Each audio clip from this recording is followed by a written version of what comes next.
Shri Guru Charana Padma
Ramo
Srimad A.C. Bhaktivedanta Swami Srila Prabhupada Ki Jai. Namacharya Srila Haridas Thakur Ki Jai. Prince Sri Krishna Chaitanya Prabhu Nityananda Sri Advaita Gadadhar Sri Vasari Gaura Bhaktivinoda Ki Jai. All glories to the Simran devotees. All glories to the Simran devotees. All glories to the Simran devotees. All glories to Sri Guru and Sri Gauranga. All glories to Sri Prabhupada and Gurudev.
Gopi Jana Vallabha Girivardhari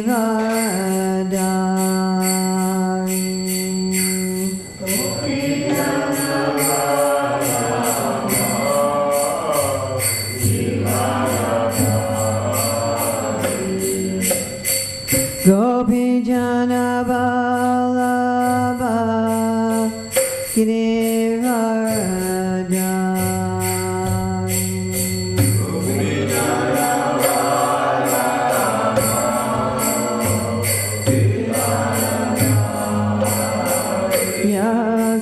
Nandana Braja Jana Ranjana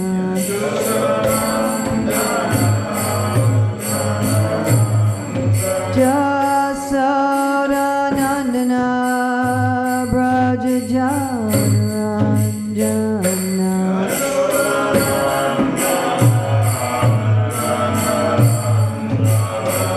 Yamuna Tira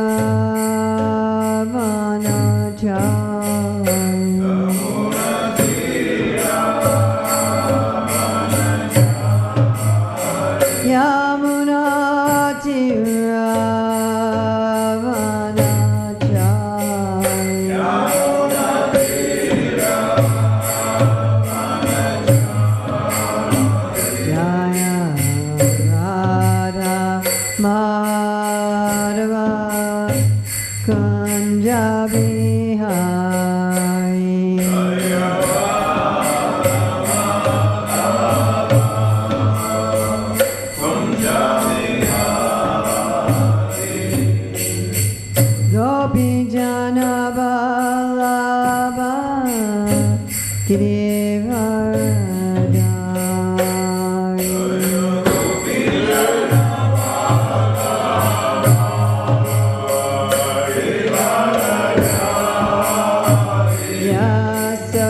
Yasodanandana Brajajanaranjana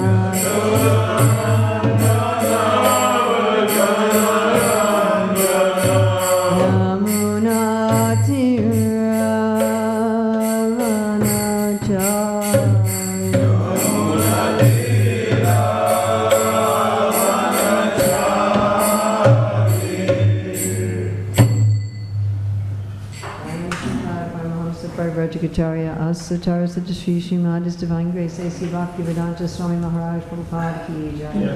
ISKCON Founder Acharya Srila Prabhupada Ki Jai. Nantakoti Vaishnava Vrinda Ki Jai. Namacharya Srila Haridas Thakur Ki Jai. Prem Shri Gaho Shri Krishna Chaitanya Prabhu Nityananda Shri Advaita Gadadhar Shivasadi Gaur Bhakta Vrinda Ki Jai. Shri Shri Radha Krishna Gaur Gopinath Shai Mukunda Radha Kundi Giri Govardhan Ki Jai. Vrindavan Dhama Ki Jai. Mathura Dhama Ki Jai. Navadvip Mayapur Dhama Ki Jai. Jagannath Puri Dhama Ki Jai. Gangamai Jamuna Devi Ki Jai. Bhakti Devi Ki Jai. Tulsi Maharani Ki Jai. Samveta Bhakta Vrinda Ki Jai. Gaur Premanandi. All glories to the assembled devotees. All glories to the assembled devotees. All glories to the assembled devotees. All glories to Sri Guru and Gauranga. All glories to Srila Prabhupada. Nama Om Vishnu Padaya Krishna Prasthaya Bhutale Srimati Bhaktivedanta Swami Niti Namane Namaste Sarasvati Deve Gauravani Pacharne Nivasesas and Nivadi Paskachade Satarne Vandeham Shri Guru Shri Yuta Padakamalam Shri Gurun Vaishnavam Shri Rupam Sagrajatam Sahagana Raghunatam Vitam Sam Sajivam Sadvaitam Sadvadutam Parijana Sahita Krishna Chaitanya Devam Shri Radha Krishna Padam Sahagana Lalita Shri Vishakam Vitamscha Panchakapatu Vishaki Pasindriya Vichapatijanam Pavane Vaishnavi Om Namo Bhagavate Vasudevaya Om Namo Bhagavate Vasudevaya Om Namo Bhagavate Vasudevaya Om Namo Bhagavate Vasudevaya June 7th, 2018 in Radhadesh, Belgium, reading from Srimad Bhagavatam, Canto 8, Chapter 20, Text 22. This chapter is Bali Maharaj surrenders the universe.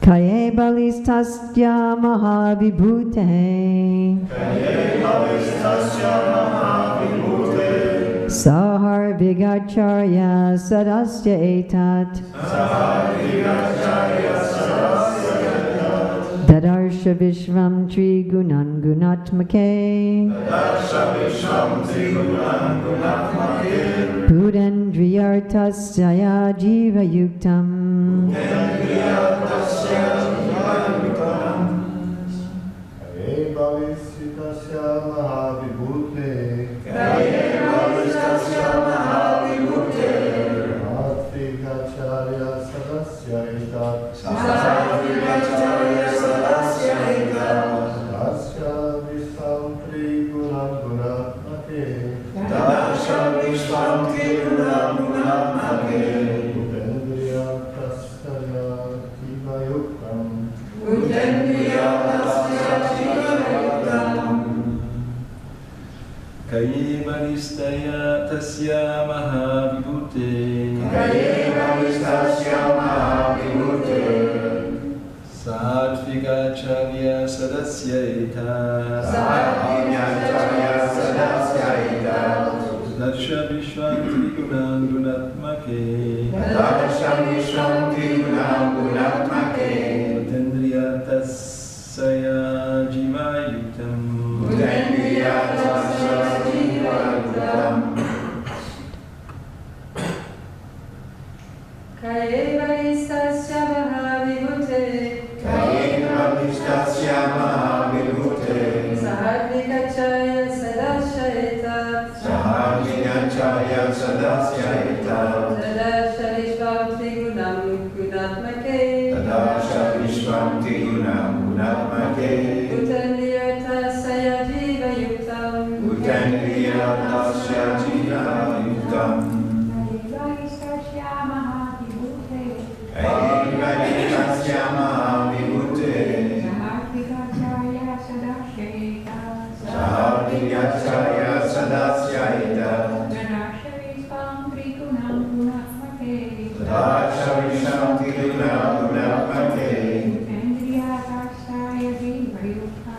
Utandriyatasya Jiva Yuktam.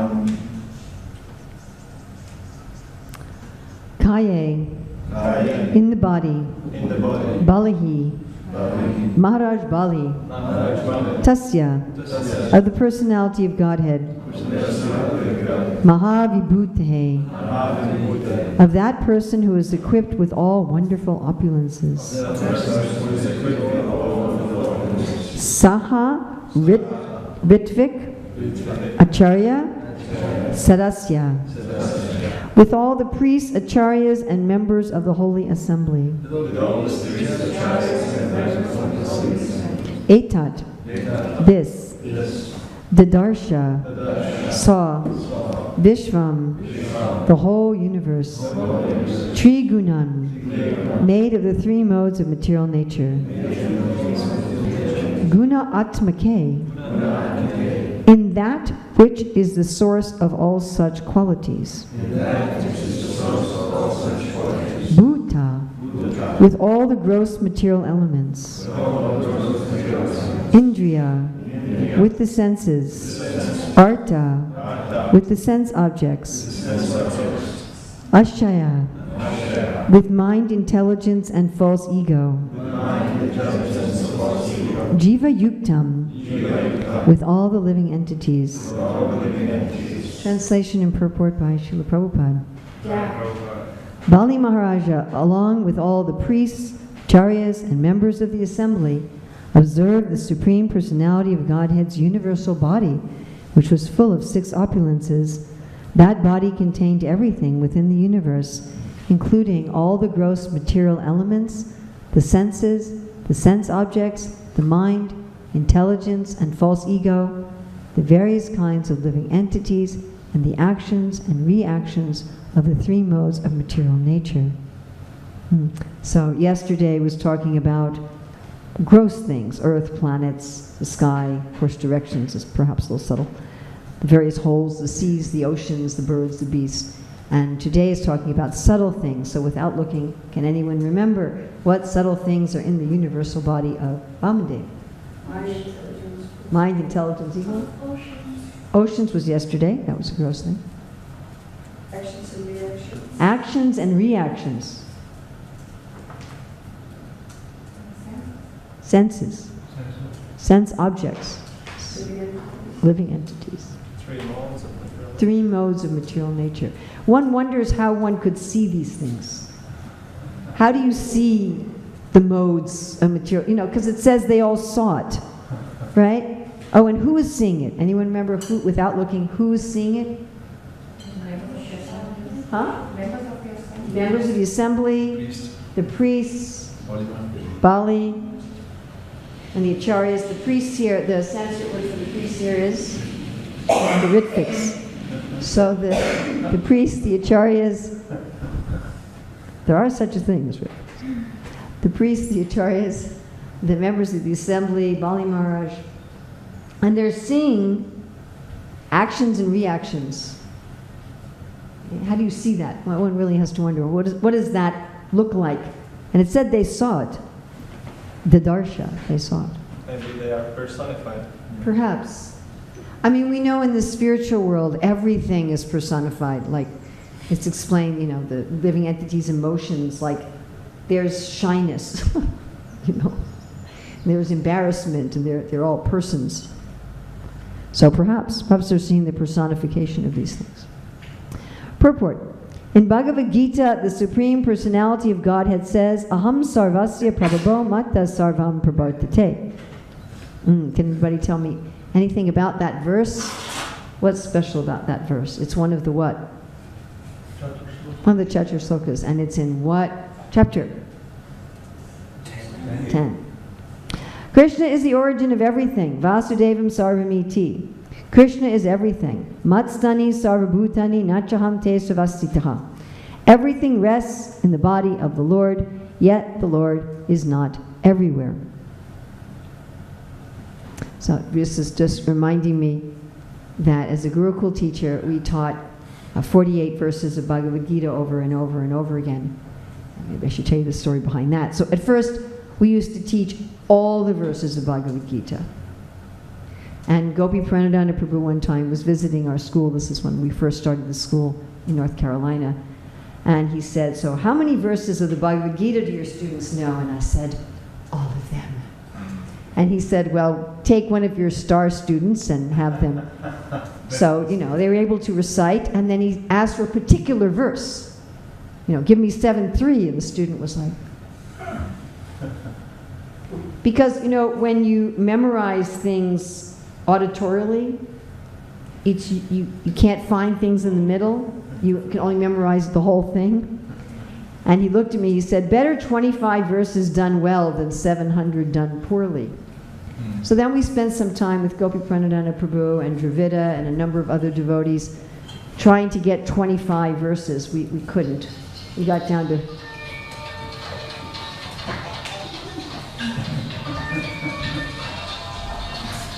it used to be they would have live musical accompaniment for everything, It'd be our next level. Anyway, so we got down to 48 verses, and one of them was Maya tatamidam sarvam jagadav yaktamurtina matstani sarvabhutani machaham te savastitaha, which Prabhupada is quoting here.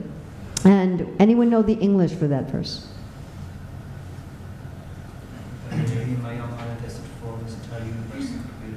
All beings are in me, but I am not in them.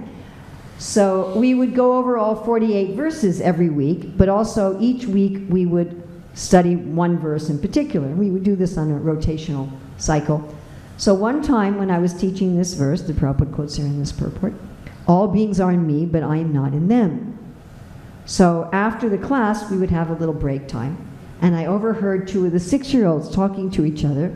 They said, I don't think Mother Urmila knows the right philosophy. She said that Krishna is not in them, but he is. He's in everyone's heart. So, whenever I hear this verse, I remember that. So going on with the purport, Matstani sarvabhutani nachaham te savastita. Everything rests in the body of the Lord, yet the Lord is not everywhere. Mayavadi philosophers think that since the Supreme Personality of Godhead, the Absolute Truth, has become everything, he has no separate existence. Their philosophy is called Advaita Vada. Actually, however, their philosophy is not correct. Here, Bali Maharaj was the seer of the Personality of Godhead's universal body, and that body was that which was seen. Thus there is Advaita Vada. There are always two entities, the seer and the seen. The seer is a part of the whole, but he is not equal to the whole. The part of the whole, the seer, is also one with the whole, but since he is but a part, he cannot be the complete whole at any time.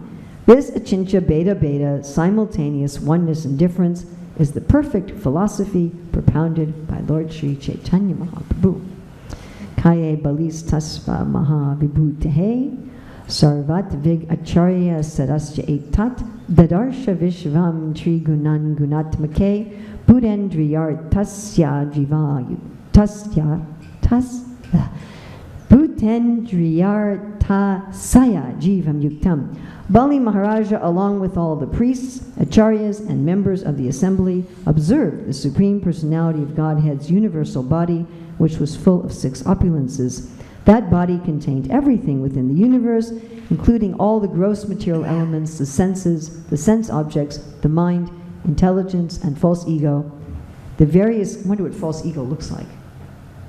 I don't know if I wanted to see that. Dark. Dark, yes.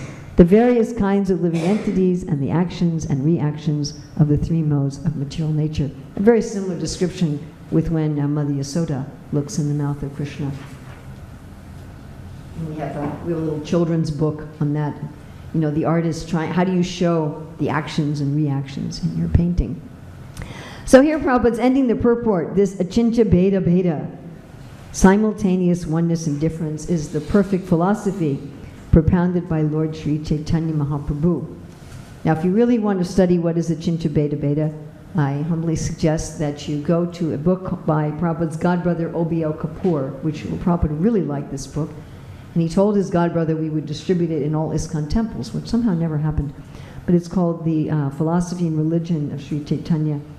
And there's a section on achintya bheda bheda, where there's a comparison with the other Vaishnava philosophies and the philosophy of Sri Chaitanya Mahaprabhu. And it's just, there's no way that I could give any explanation that's better than that. It's just very wonderful. We shouldn't think that achintya bheda bheda is just some sort of intellectual understanding, but it provides the entire foundation for our practices of bhakti, and it's what makes the practices of bhakti so incredibly easy and joyful. So if we understand this achintya bheda bheda tattva, and actually tonight and tomorrow night, perhaps a little bit more tomorrow night, I'll be giving seminars based on this achintya bheda bheda. How we can see the Lord both as a person and in his energies. And doing this allows us to have both focused times of sadhana and to be able to be Krishna conscious in everything that we do. One of my main motives for joining the Hare Krishna movement was that I was looking for a way to be spiritual all the time. I mean, from the time I was very young, practically from when I could talk, when I first learned how to talk, I said, I want to find God. I want to find God. And I was never satisfied with religious systems where you connected with God just at certain times. You know, just you have your weekly prayer service, or maybe daily, or even 3 times a day, or something like that. I wanted it total. I wanted to be able to be conscious of God while I was shopping, and while I was combing my hair, and while I was walking down the street. And what really attracted me to the Hare Krishna movement was here was a philosophy and way of life that would allow me to do that. And I personally think that it's one of the most exciting things about Krishna consciousness. You know, I often think about the fact that a large portion of what we believe and what we do is held in common with many other religions. Yes, right? We do a lot of interfaith preaching. We have a huge overlap between our beliefs and our practices and other religions. But I also look for what's there that's really special about the teachings of Sri Chaitanya Mahaprabhu, even in comparison to other Vaishnava acharyas, and even in comparison with other bona fide religions. Now, I should state very clearly and very strongly that in any bona fide process with any bona fide acharya, one can achieve full spiritual perfection. It's not that just because our philosophical understanding is so amazing, and we're going to get into it in a moment, that other people can't access this divine absolute truth. And at a certain point of realization, one understands everything, regardless of the particular philosophy of one's particular group. Does that make sense to everybody? Yes. And also, whatever we're teaching by words, this is achintya. There's no way that with words we're going to really understand beta beta. Is that also clear? We're not going to really understand beta beta tattva until we have realized it. And even if a particular person's teacher or sampradaya does not teach achintya beta beta tattva, if they are personalists, at a certain point someone will realize it for themselves. They'll get it. And once they get it, trying to explain it verbally, people will have it'll be filtered through whatever modes of nature that they have. Is that clear? So not that we should become proud, we have achintya beta beta tattva, therefore we're better than everybody else. You know, then we're just kanistas, very low-level kanistas, in fact. So that's not the point. But the point is that we do have, through this philosophy, the easiest way, I believe. If I didn't believe that, I wouldn't be here. I'd be someplace else. Through this philosophical understanding, we have the easiest, straightest, fastest, most joyful path to realization of achintya beta beta tattva. Whereas in another system where their teaching is not so clear, although one could realize it by the grace of the Lord, the path is going to be more convoluted because their stated beliefs are not going to be fully in harmony with what one realizes. Does everyone understand that point? Is that clear? It's just like once you understand mathematical principles, you understand them, but some ways of teaching them make it easier to understand them than others. And once you've understood them, then you realize that the explanations of them were just like something symbolic. They weren't the thing in and of itself. Huh? Okay? And especially we're dealing with something achintya. Achintya means, the very meaning of the word, chin, you can't, or chit, that with a material brain, we cannot comprehend this. How can something be simultaneously two opposite things? Right? Like the children accusing me of speaking bogus philosophy because I was quoting Krishna's Bhagavad Gita verse. That, Krishna's not there, but he's there. And of course, for the children, Krishna being there is much more their felt experience. So to hear that Krishna was not there was just blasphemy from them. All right, so we're going to look at, first of all, how Krishna is everywhere, and then how Krishna is separate as a person. In Western theological terminology, this is called immanence and transcendence. We're going to use those particular terms. So first we're going to look at how God is immanent, how God is everywhere, how God is everything. God is everything, everything is God, God is everywhere. This is the Advaita Vada. So what's good about that? Well, when you see God is everywhere and everything, as Prabhupada says in Krishna book, in the chapter on the description of autumn, which became light of the Bhagavata, he says, for the non-devotees, they see the world as very aggressive, but the devotees see that everything is happily situated. I also have a problem when I quote this, because I'll find devotees say to me, isn't it just the opposite, that the non-devotees are happy and the devotees see everything as aggressive? And I'm like, then why would you want to be a devotee? So why do the devotees see everything as very happy? Because they see everything as Krishna. There's Krishna everywhere. There's no conflict, right? There's no difficulty. Like we were talking about how in sociology there's these two views, functionalism and conflict theory. I'm talking about this last night with the hornets that Mahaprabhu talks about, or in the southern section, which I hope all of you understood was karma yoga. So this conflict theory means that you see, the economic classes are at odds, the genders are at odds, right? We even have devotees who think like this. They're just absorbed in conflict. Conflict between the leaders and the devotees, and between the men and the women and the sannyasis and the grahastas. This is seeing the world, bless you, as very aggressive. Whereas Varnashram, you see everything as working together in a functional way. Why? As Prabhupada explains in a book he wrote before coming to America, Ramanand Samvada. I forget the name of the book. Anyway, he describes that the Varnashram system means that you see what you're doing as being part of the universal form of the Lord. You see how everything works together. Then you see a vision of God everywhere.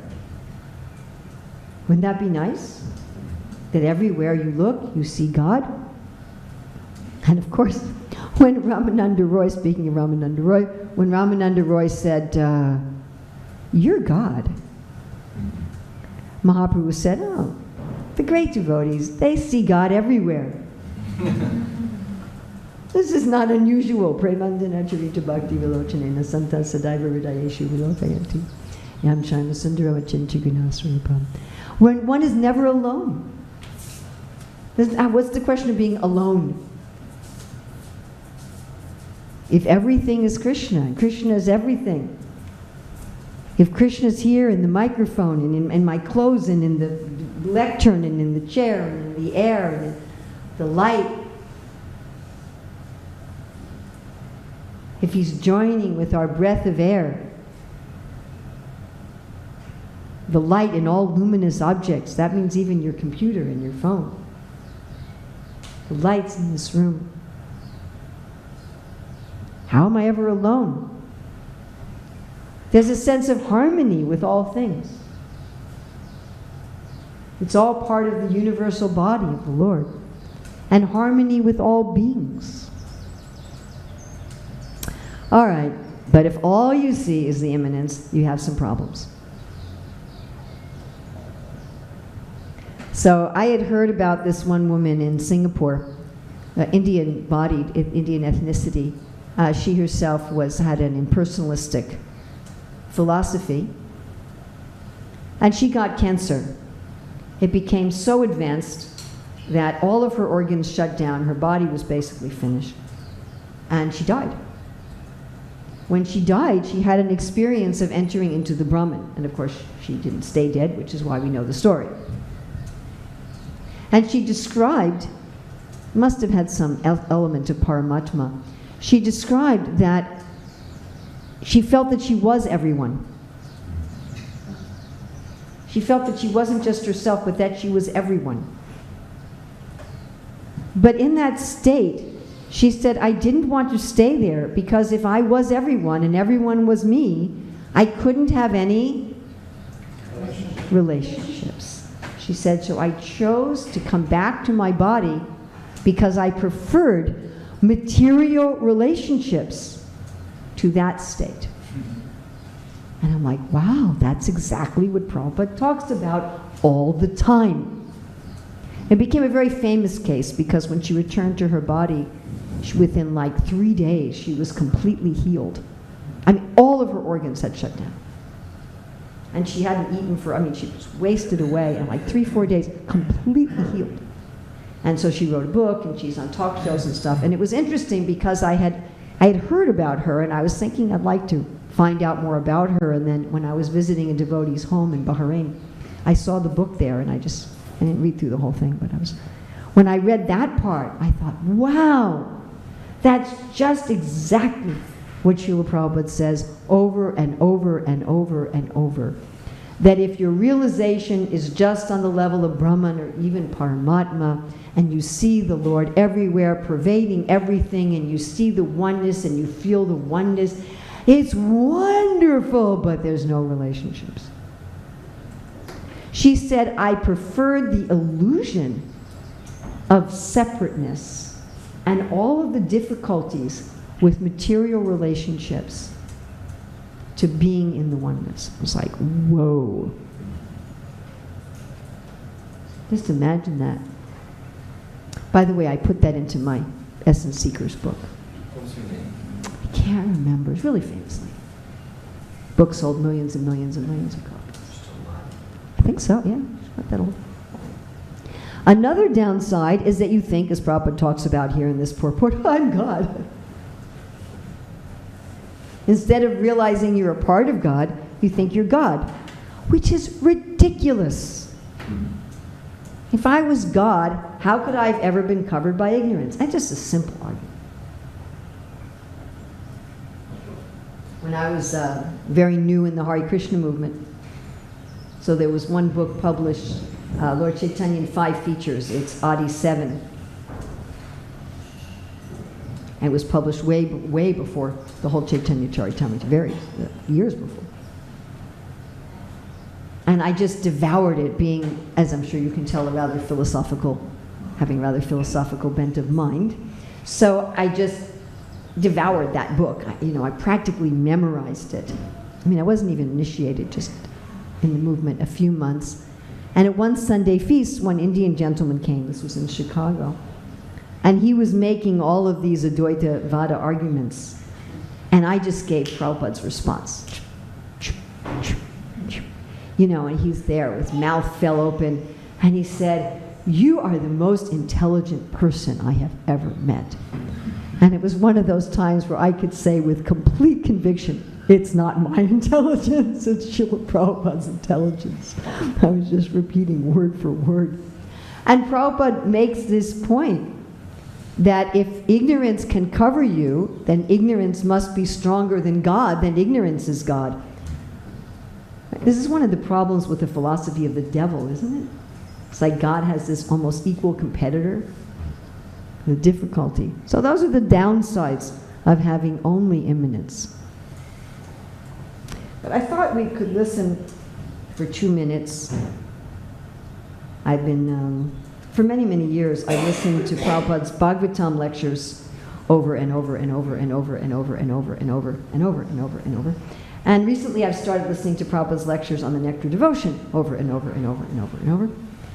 And one I was listening to yesterday, Prabhupada said something that when I looked at the verse for today's class, I'm like, yes, that's it. Material things means, as I have repeatedly explained, forgetful of Krishna. Otherwise there is nothing material. It is illusion. Illusion means actually there is nothing material. How it can be material? If the Supreme Lord is the Supreme Spirit, everything is coming from Him. So, what we call the material energy, that is also coming from the Supreme.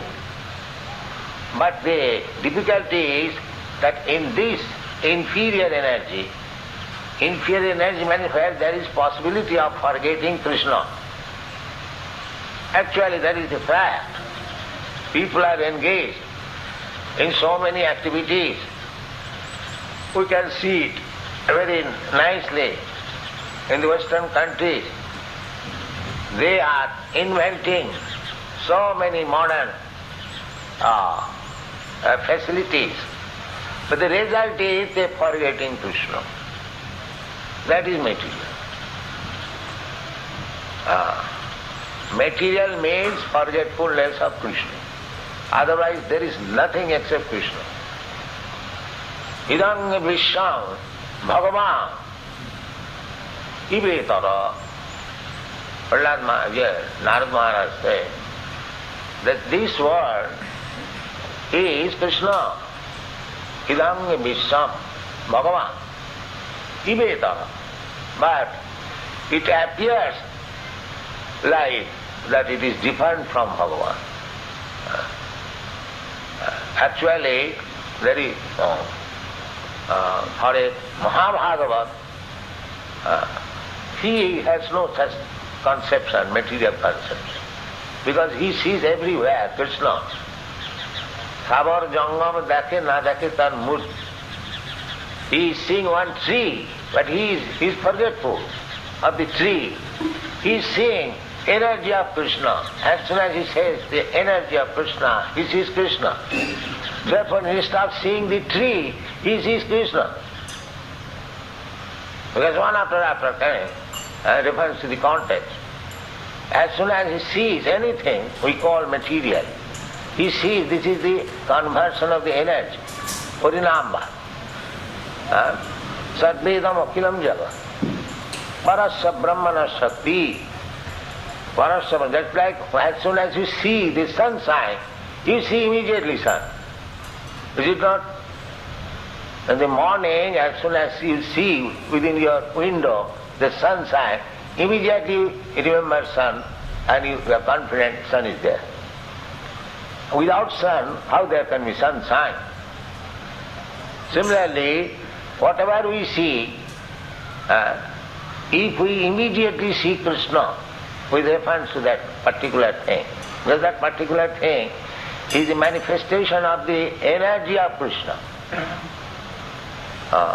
So those who have understood Krishna along with his energies, he sees the energy because energy is not different from the energy. He sees immediately Krishna. Therefore, he does not see anything except Krishna. So therefore, for him there is no material world. There is no material world. To a perfect devotee, there is no material world. Everything is spiritual. There's no material world. I said it 2 times. Is that nice? There's no material world. For a real devotee. In the Krishna book, in the 14th chapter, Prabhupada says, Maya exists only within the mind. Okay, now we're going to go to, let's say we see only transcendence. We don't see God as everywhere and everything. We only see God separately. See God separate from the world. So what's good about that? Well, there's a very clear object of love. Here's the person that I should love. Rituals make sense. If you only see God everywhere, who you can offer to? The sky. You can offer your incense, as here we have, so nicely demonstrated on the altar. We call that an object lesson in education. Here we go. You see God separately, you can offer him incense. You can offer him a dress. How are you going to dress the Lord if you don't see a difference between where his arm is and where the air is next to his arm? It will be very difficult to make him any clothes. You can offer him food. You can offer him flowers. You can talk about his personal qualities. You can talk about his pastimes. You can talk about his activities. What does he do? That's only possible by understanding the Lord as transcendent. And you can have interaction, as Prabhupada is speaking about here. Bali is seeing. The Lord is who is seen. There's some interaction between who is watching and what is watched. Now suppose you have only transcendence. So when I used to teach sociology of religion here at the college, we had a very interesting analysis that religions that teach only transcendence actually promote secularization in society. Because as soon as you say, here's the world, it's bad, and here's God, he's good, you can no longer understand the world in relationship to God. Secularism. Religion becomes compartmentalized. It becomes just over there. This is material, this is material, this is material, and there's God. And very convincing arguments that gradually the religions of the world have lost their immanence understanding and therefore contributed to the lack of God consciousness in the world.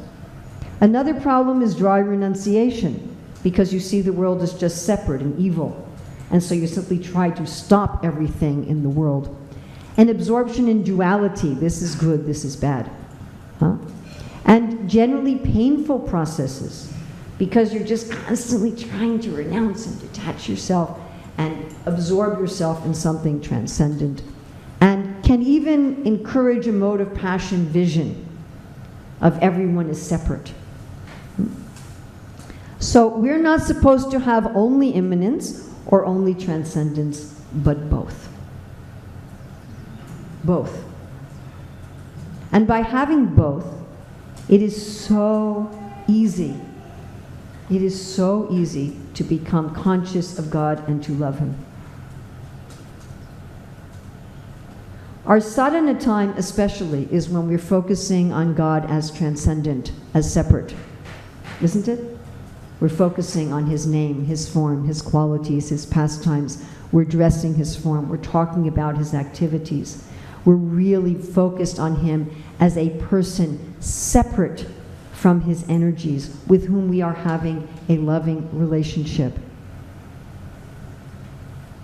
But what about when we're washing the dishes, when we're combing our hair, when we're driving the car, when we're dealing with the money, when we're turning on our phone, when we're walking? You know, many times devotees, a large number of whom have come from religious backgrounds who saw God as only transcendent, really struggle with this idea and think the only way to become really Krishna conscious is if I could be doing sadhana all day. If I could give up the world, go sit at Radhakund or something, or in the Himalayas, and just, read the books and chant all day long. We have to ask, is that what Srila Prabhupada would want us to do, even if we were all Mahabhagavatas? Is it? Would Srila Prabhupada want us to empty out of all of our temples and just all go to Radhakund and just chant all day? Or even in our temples, would he like every single person here in the temple to sit in the temple room, 22 hours a day and just study Bhagavatam and chant japa? Is that what Srila Prabhupada would want? Well, now that's very interesting. Because if that's the way to become the most Krishna conscious, why wouldn't he want that? Because it isn't the only way to become Krishna conscious. We can also become conscious of Krishna in his energy. And we are supposed to do that. Therefore, there's so much of the Bhagavatam in which we hear about the universal form. It's there several times in the 2nd canto. Here it is again in the 8th canto. We're going to find it in the 10th canto with Mother Yasoda. We're going to find it in the instructions that Krishna gives to the gopis, both directly when they come for Raslila and indirectly through Uddhava. And again at Kurukshetra. So Krishna is going to explain to the gopis 3 times how to see him in his energy. To the gopis. Oh, if I could be a gopi, I would just simply sit and chant Hare Krishna all day. And I wouldn't bother taking care of the finances or the cars. No. This is what Krishna himself is telling to the gopis. See me everywhere. For one who sees me everywhere and sees everything in me, I am never lost to them, nor are they ever lost to me.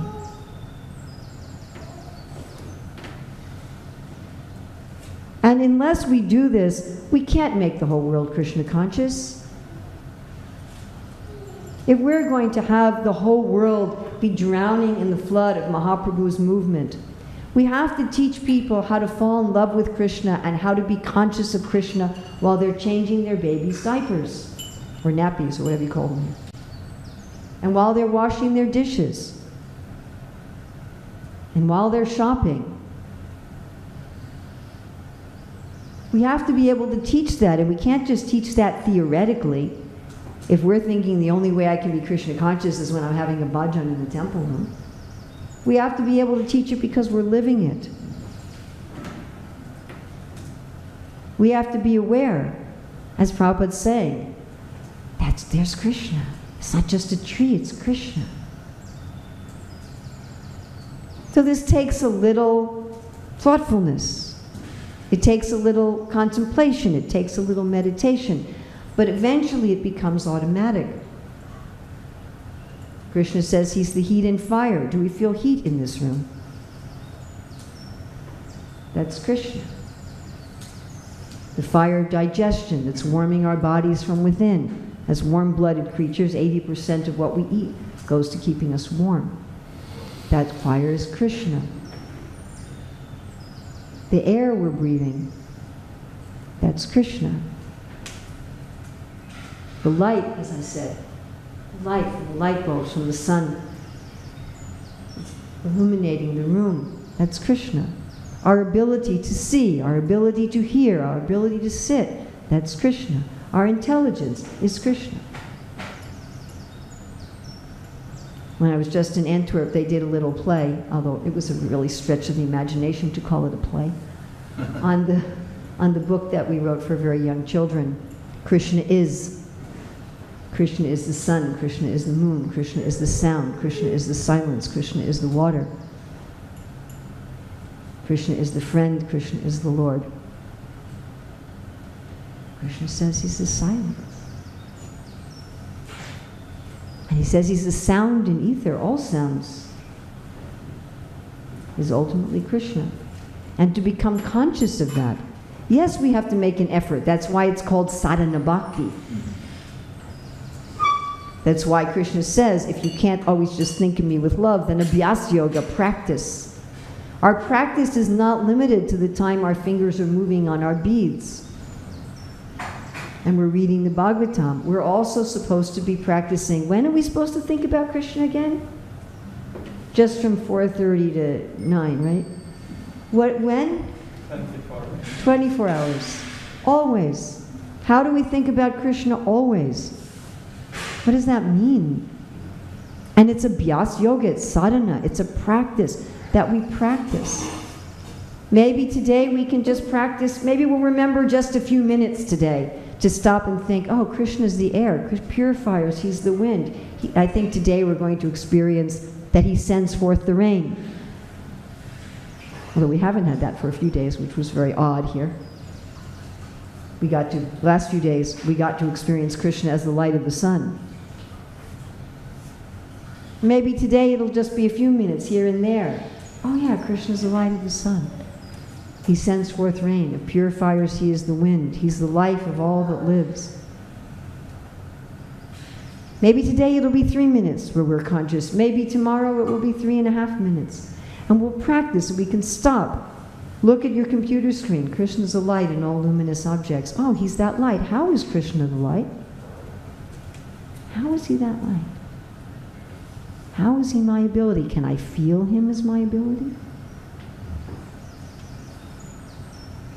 He's the taste in water. But not just water, he's the taste in everything. Prabhupada said the alcoholic could become Krishna conscious by thinking that Krishna is the taste of his wine, so what is our excuse? And eventually, if we practice, then everything. We'll feel Krishna everywhere and in everything. And we'll start being reminded of Krishna's qualities. And we'll be reminded of Krishna's pastimes. Even in things of the world that are ordinarily Maya.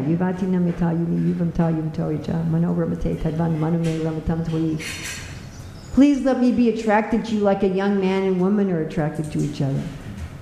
We may see some tourists, some young man and woman who are all over each other, and we could go, oh, God, let me not become like a jungle. Or we could say, oh, Krishna, let me become attracted to you. Like that. With such spontaneity, with such not caring for what anybody else thinks. Everything, somehow or other, to remind us of Krishna. And then Kevalananda Kanda, that's easy. That's easy. Those who have a philosophy of just immanence are really going to struggle to love.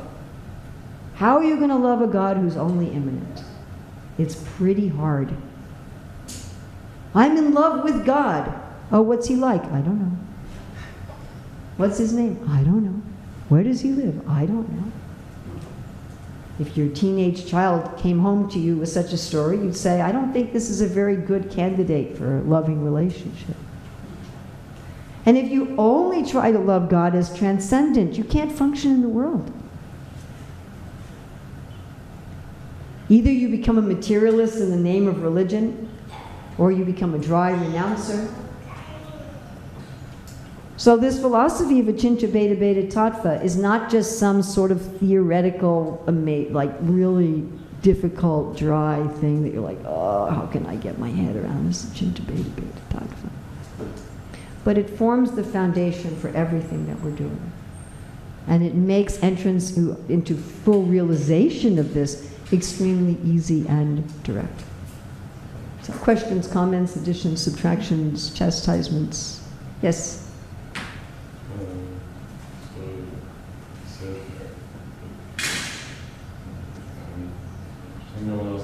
Some material things like this microphone, they're dead, right? Like the stone, it's dead. It's not like us. But isn't it like actually it's alive because it's Krishna anyways? Oh, somebody asked this question. Thank you. Is the microphone alive? Aha. What is the answer to this question? So, in the beginning stages of Krishna consciousness, we say, this is matter and this is spirit. Duality. Oh, Krishna also says in the Bhagavad Gita, both matter and spirit are in me. This is matter, this is spirit. That's important in the beginning. Like in the beginning, you have to tell children, You cannot subtract 5 from 3. You're just not allowed. That's wrong. Whereas their parents are subtracting 5 from 3 on their credit card. But you have to tell the 6-year-old it's wrong. Otherwise it's confusing. I had to tell the 6-year-olds, never start a sentence with because. They would always write a sentence fragment if they did that. You can start a sentence with because, it's just fine, as long as you put an independent clause. Sorry if I'm reminding you of your grammar teacher who you hated. So in what sense is the microphone alive? Because if it's spiritual, sarva kalam idam brahma. If that statement is literally true, sarva kalam idam brahma, is anybody prepared to say that that statement is not literally true? Anybody prepared to argue with the Vedas? Okay. You can do it privately in your own head, I'm sure, but we'd all be embarrassed to say anything here. So if everything is Brahman, then Brahman is spirit. It's alive. In what sense is this microphone alive? Your answer is in Nrsingadev. Nrsingadev killed Hiranyakashipu with his nails. Are your nails living or dead? Dead. Living, dead, living, dead, living, dead, living, dead, living, dead. Our hair, is it living or dead? So like I have my hair in a bun, so this hair that's in the part of my hair that's in a bun is dead. But I'm aware of it. Huh? There's some awareness of it. Yeah? Or your nails, the part of your nails, I just cut them so there's not much to it, but the part, the white part, it's dead, but do you have an awareness of it? Yeah? Are you aware? Are you? I'm asking you a question. You asked the question. Are you aware of the dead part of your nails or not? Yes. Are you aware? Well, you don't have much hair, but are you aware of the dead part of your hair? Not always. Not always, but you have some awareness, right? It's part of your body. What are we talking about here in the verse? The universe as the body of the Lord. The universe as the body of the Lord. That's what we're reading about right now. And I don't think I'm giving class on Saturday. Whoever gives class on Saturday goes, woohoo, that's such an incredible description. The universe is the body of the Lord. That means the Lord has awareness of everything in his body. Is this logical? Is this logical? Yeah. So does the Lord have awareness of this microphone? If he has awareness of this microphone, then it's alive not in the sense of being a jivatma. So does the microphone have any awareness of itself? No. So it's not alive in that sense. It's not conscious of itself. It's not a jiva. But the Lord is aware of it. And the Lord's not aware of it like I'm aware of it. I'm aware of it by looking at it. I'm aware that it exists, but I can't feel it. Are you following me? I can't feel the microphone. If you touch the microphone, I can't feel that. Although I have an awareness that it exists. If I touch the microphone, guess who can feel that? Krishna. It's part of his body. In that sense, it's spirit. In the sense of it being aware of itself, it's not. Therefore, achintya beta beta tattva. But then you could buy a... It's achintya, you know. Then you could buy a really expensive car which looks nice and think like, oh man, that's Krishna. But it wouldn't make Could you sense. buy an expensive car that's depends, you might actually have some reason to have an expensive car that looks nice. Prabhupada was often picked up from the airport in very expensive cars that look nice. And the reporters would say, you're a spiritual person, why are you riding in such a fancy car? And Prabhupada said, God rides in a golden car. He said, so the representative of God could be picked up in a golden car. He said, for the representative of God, this isn't such a nice car. I'm sure there are times and places where for Krishna's service one might want to buy an expensive car that looks nice. If everything is part of the body of God, then we're going to use everything in such a way that will please God who owns that body. So how you use everything in the world is dependent on how the owner of that thing feels. So how does Krishna want you to use the parts of his body? That becomes the question. Makes sense. Therefore we have guru, therefore we have the sadhus, therefore we have a whole system of sadachar. How do we behave? How do we interact with the material energy in ways that please the owner of it and not displease the owner of it? Just because everything is Krishna doesn't mean that I can deal with everything in any way. That's not a logical conclusion. If I like you, that doesn't mean I can deal with your body in any way I choose. It's all your body, so I can hit you over the head. I mean, that doesn't make sense. Once you understand that everything is Krishna, and Krishna is everywhere, and everything is part of him, and he's aware of everything, aren't you going to be particularly careful with how you use everything so that every action will be pleasing to him? That you will have his consent and his smile for everything? Yes? It's 8. Well, my clock says I have 2 minutes, and this clock says I have 2 minutes over. And Hridaya Chaitanya Mahaprabhu is giving me all these non-verbal signals that I have to end the class. He's very good about that. He changes his sitting position, and it's like, oh, okay. It's like I'm getting this, okay, end the class, end the class. Well, by my watch, I have 1 minute, so we can take your question. It's not so much, I mean, I'm sorry, I couldn't kind of vocalize as a question. I was thinking about the beginning where we were talking about all the members of the Yagya place, that they all see like the universal form. Yes. And all those type of things. And I was thinking about the difference between our material vision and our spiritual vision. It's like Krishna allowed Arjuna to see the universal form, which kind of meant he could see it with his spiritual eyes. Well, sort of.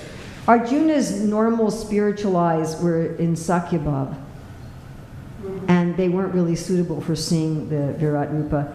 The Acharyas explained he got demigod vision, not spiritual vision. That his normal spiritual vision was actually higher than that, where he saw things a little differently. But couldn't this be something like that, where ultimately Bali Maharaj or Ramana wanted him to see this?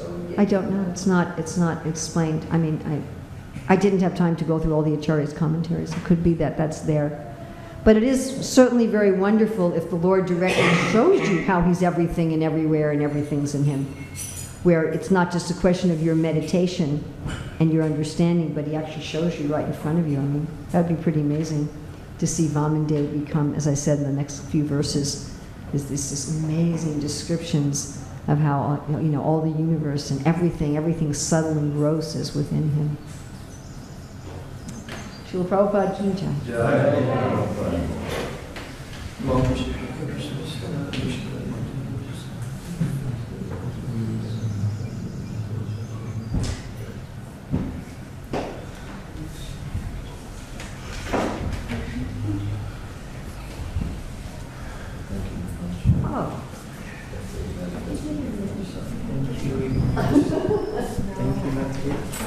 Bhagavatam is so much longer. I already asked lots of people about your name, but I always keep forgetting to meet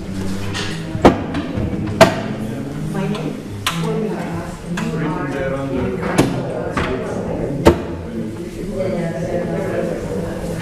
It's a lot more.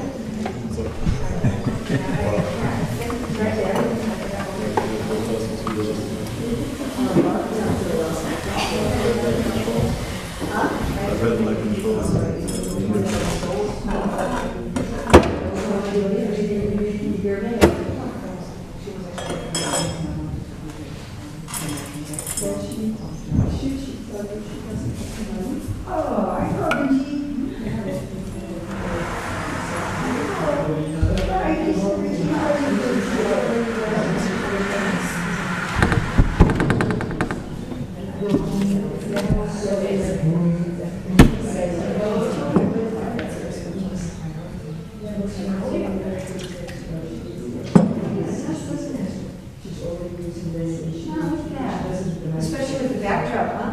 Yeah. It does look like a holy festival.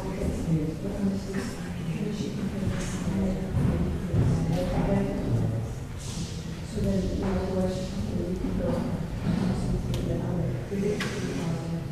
But should it come up, I don't just so that I really know that honestly, I am not involved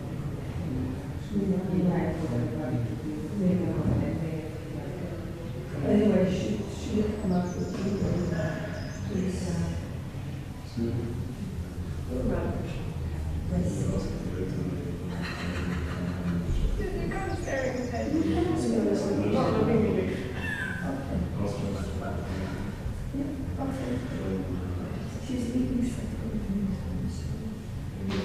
yes. What is she doing?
Krishna has a little meditation, take his fingers right there.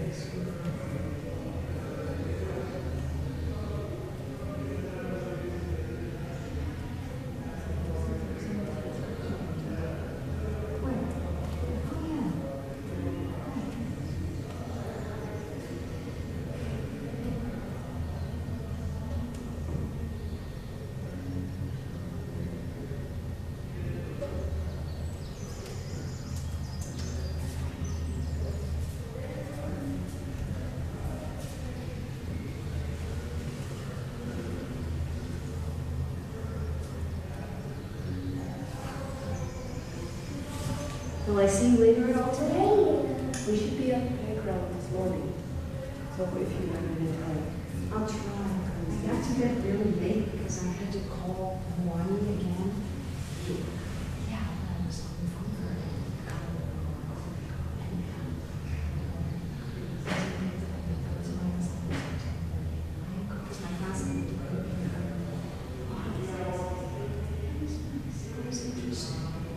they just started teaching this, and this is the first time I've found it to like half my girls.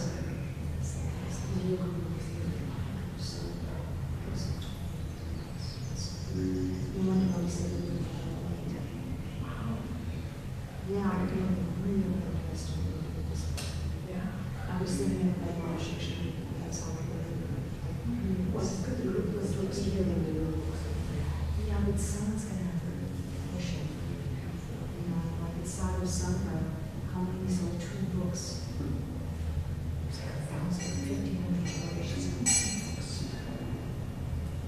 So I'm giving you a good number. You are going to have to, you can't just have it out. You have to push it.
Hare